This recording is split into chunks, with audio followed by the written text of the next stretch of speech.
যে আমাদেরকে আস্তে আস্তে আস্তে আস্তে প্রতিদিন অসুস্থ করে তুলছে, এবং এগুলোর কারণে আমরা বিভিন্ন ধরনের ব্যাধিতে আক্রান্ত হচ্ছি।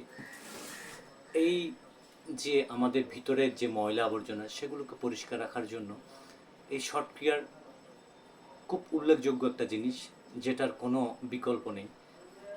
তো এই শর্টক্রিয়া থেকে আজকে আমি আপনাদেরকে যে ধৌতি ক্রিয়া আছে, এখানে বিভিন্ন ধরনের ধৌতি আছে, দণ্ড ধৌতি, বমন ধৌতি, বস্ত্র ধৌতি। এর মধ্যে আমি আজকে আপনাদেরকে দণ্ড ধৌতিটা করার একটু চেষ্টা করব। আপনারা আমার সাথে থাকবেন প্লিজ।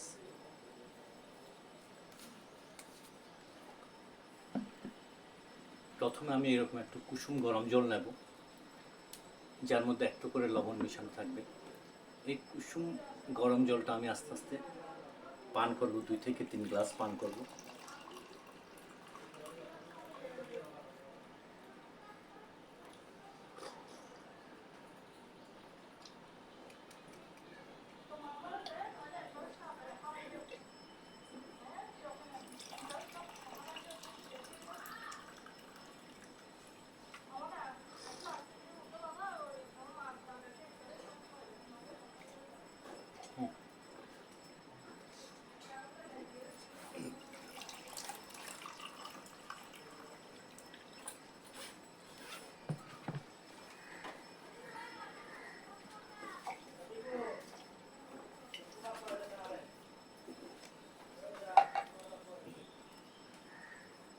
এবার যা পিছন দিয়ে চলো, এটা হচ্ছে বিশেষভাবে তৈরি করা একটা ক্যাথেটার, রাবার ক্যাথেটার, যেটা আমি শরীরের ভিতর প্রবেশ করাবো এবং আমার পাকস্থলী থেকে জমে থাকা টক্সিনগুলো পানির মাধ্যমে আস্তে আস্তে আস্তে আস্তে এই রাবার, এই যে ক্যাথেটারটা দিয়ে বের করে ফেলবো। তবে এটা বিশেষভাবে তৈরি ক্যাথেটার, যেটা দণ্ডধতির জন্য ব্যবহার করা হয়। যে কোনো ক্যাথেটার দিয়ে এই জিনিস করা যাবে না কিন্তু, হ্যাঁ। কারণ আমাদের শরীরের বাইরে কোনো কিছু যদি আমরা ইনজুর হয় হয়তো দেখতে পাচ্ছি, কিন্তু শরীরের আভ্যন্তরীণ যে কোনো অংশ ইনজুর হলে সেটা তো দৃশ্যমান না, আমরা দেখবো না। সেজন্য খুব সাবধানতার সাথে এই জিনিসটা করতে হবে। এটাকে আমি প্রথমে গরম জলের মধ্যে স্টেরিলাইজ করে নিয়েছি। এরপরে একটু করে আমরা এখানে যাতে একটু স্লিপারি হয় সেজন্য একটু ঘি বা যে কোনো ধরনের একটু তৈলাক্ত জিনিস যদি আমি ইউজ করি তাহলে সেটা একটু স্লিপারি হবে। একটু করে মেসেজ করে দেবো এখানে।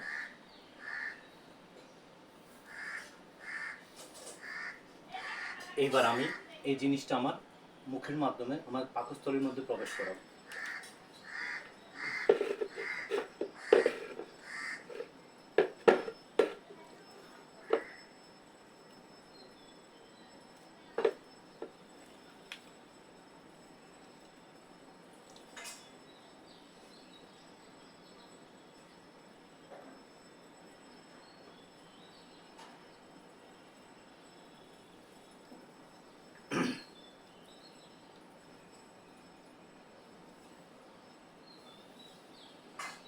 যেহেতু আমাদের এদিকে সরু হওয়াতে এটা সোজা হলে হয়তো প্রবেশ করতে একটু কষ্ট হচ্ছে, সেজন্য একটু বাঁকিয়ে নিচ্ছি এটাকে আমি।